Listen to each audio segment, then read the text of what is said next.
Chères Rochoises, chers Rochois, bonjour. J'aborde aujourd'hui le thème du PLU, plan local d'urbanisme. Le PLU est la photographie que sera notre ville à 10 ou 15 ans. Le PLU de La Roche-sur-Foron a été voté le 26 février 2020. La commission urbanisme de notre groupe, menée par Jean-Claude Ferrari, l'a étudié dans son détail. Force est de constater que ce PLU n'a pas vocation à une transition écologique volontariste.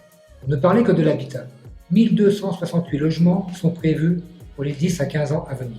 Les principaux secteurs à urbaniser concernés par le PLU sont ceux de la Goutette, de la zone Tex derrière la gare, de Broglie, de l'entrée de La Roche par le faubourg Saint-Martin et de l'ancien hôpital André-Breton.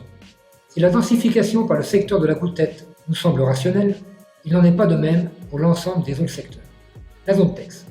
En fin 2013, un projet d'écoquartier développé avec l'établissement public foncier, EPF, était prévu et quasi terminé.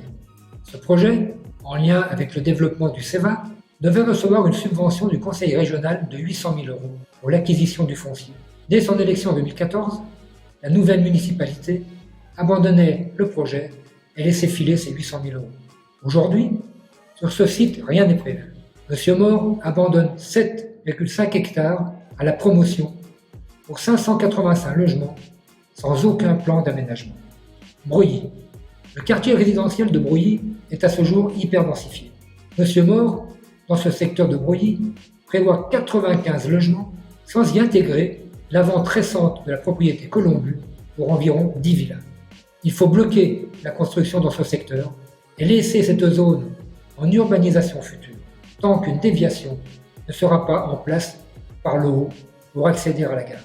On ne peut pas encore rajouter des véhicules sur l'axe Broglie-Centreville, déjà saturé.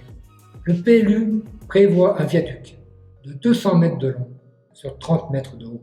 Son coût sera d'environ 25 millions d'euros. Autant vous dire qu'il ne sera jamais fait. Par contre, un accès par le pont Jérôme est tout à fait possible. Il était déjà inscrit dans l'ancien PLU. L'entrée est Faubourg Saint-Martin.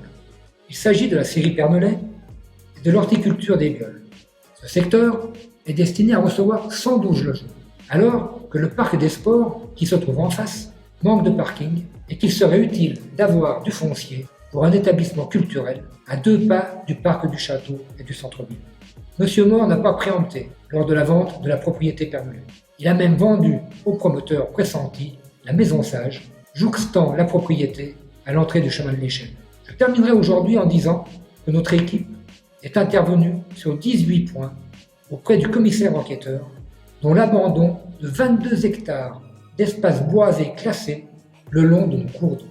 Il faut savoir également que M. Georget, qui s'affiche écologiste, ne s'est pas opposé à ce PLU. Sa méconnaissance technique, pour un conseiller qui a siégé 6 ans et a fait partie de la commission urbanisme, en est très certainement la raison. Dès notre élection, nous allons bien entendu revoir ce PLU.